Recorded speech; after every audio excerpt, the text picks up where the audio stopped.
పార్వతీపురం మన్యం జిల్లాలో మూఢనమ్మకాలు మరో ప్రాణాన్ని బలి తీసుకున్నాయి. చిల్లంగి చేతబడి చేస్తున్నాడనే అనుమానంతో ఓ వ్యక్తిని గ్రామస్తులే దారుణంగా హత్య చేసి అనంతరం మృతదేహాన్ని శ్మశానంలో కాల్చివేసిన ఘటన తీవ్ర కలకలం రేపింది. కేసుకు సంబంధించిన వివరాలను పార్వతీపురం సబ్ డివిజన్ ఏఎస్పీ మనీషారెడ్డి వెల్లడించారు. వెలగవలస గ్రామానికి చెందిన తాడంగి రమేష్ అనే వ్యక్తి చేతబడి చేస్తున్నాడంటూ అదే గ్రామానికి చెందిన కొందరు సోమవారం రాత్రి అతడిపై దాడి చేశారు. ఇంట్లో ఉన్న రమేష్ ను బలవంతంగా బయటకు ఈడ్చుకెళ్లి విచక్షణ రహితంగా కొట్టి చంపారు. అంతటితో ఆగకుండా పోలీసులకు దొరకకూడదనే ఉద్దేశంతో మృతదేహాన్ని రాత్రికి రాత్రే స్థానిక శ్మశాన వాటికకు తరలించి నింపు పెట్టారు. తన అన్నయ్య రమేష్ ను గ్రామస్తులే కొట్టి చంపి శ్మశానంలో కాల్చివేస్తున్నారంటూ బాధిత తమ్ముడు తాడంగి శ్రీధర్ పార్వతీపురం రూరల్ పోలీస్ స్టేషన్లో ఫిర్యాదు చేశారు. రంగంలోకి దిగిన పోలీసులు మంగళవారం ఉదయం ఘటనా స్థలానికి చేరుకున్నారు.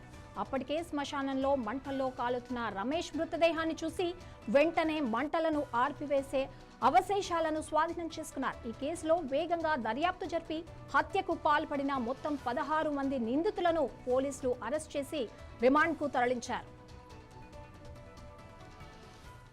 తాడంగి శ్రీధర్ అనే అతని అన్నయ్య తాడంగి రమేష్ అనే అతన్ని ఊర్లో కొందరు వ్యక్తులు ఇతనికి చల్లంగి చేస్తున్నాడు, చేతపడి చేస్తున్నాడు అన్న ఒక అపోహలో అతన్ని తీసుకొని వెళ్ళారు. అతని కొట్టి తర్వాత 20 మంది ఎంతమంది అన్నది ఇంకా మేము నెంబర్ ఎగ్జాక్ట్లీ తెలుసుకోవాల్సి ఉంది. ప్రస్తుతానికైతే వాళ్ళు నైట్ ఇతని కొట్టి తీసుకొని వెళ్ళి శ్మశానంలో కాల్చడానికి ట్రై చేశారు. అందులో కాల్చారు కూడా. ఆల్మోస్ట్ బాడీ అంతా కూడా 80% బర్న్స్ అయ్యాయి. పోలీస్ రీచ్ అయ్యేసరికి కూడా 80% బర్న్స్తో ఉన్న బాడీయే మాకు బయటపడ్డది.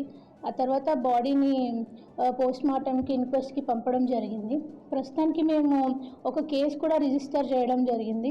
90/2026 under section 103 class 2 murder sections, అలాగే ఈ రిస్ట్రెయింట్, ఇవన్నీ ఒక కేసు రిజిస్టర్ చేశాము. అలాగే కొందరు అక్యూజ్ని కూడా ఐడెంటిఫై చేయడం జరిగింది. ఈ తాడంగి తిరుపతి, శ్రీధరపు సూరన్న, తాడంగి సింగూరు, తాడంగి కృష్ణ, కడ్రక చిన్నప్ప, కొండ్రగిరి చిన్నప్ప, మిల్లిక వీరయ్య, మిల్లిక వెంకయ్య, కడ్రగ సంగయ్య, తాడంగి ప్రకాష్, అలా ఒక 16 మందిని ఐడెంటిఫై చేసామండి. వీళ్ళ రోల్ ఏంటి అన్నది మేము క్లారిఫై చేసుకున్నాము. చేసిన తర్వాతనే వీళ్ళని అరెస్ట్ చేయడం జరిగింది.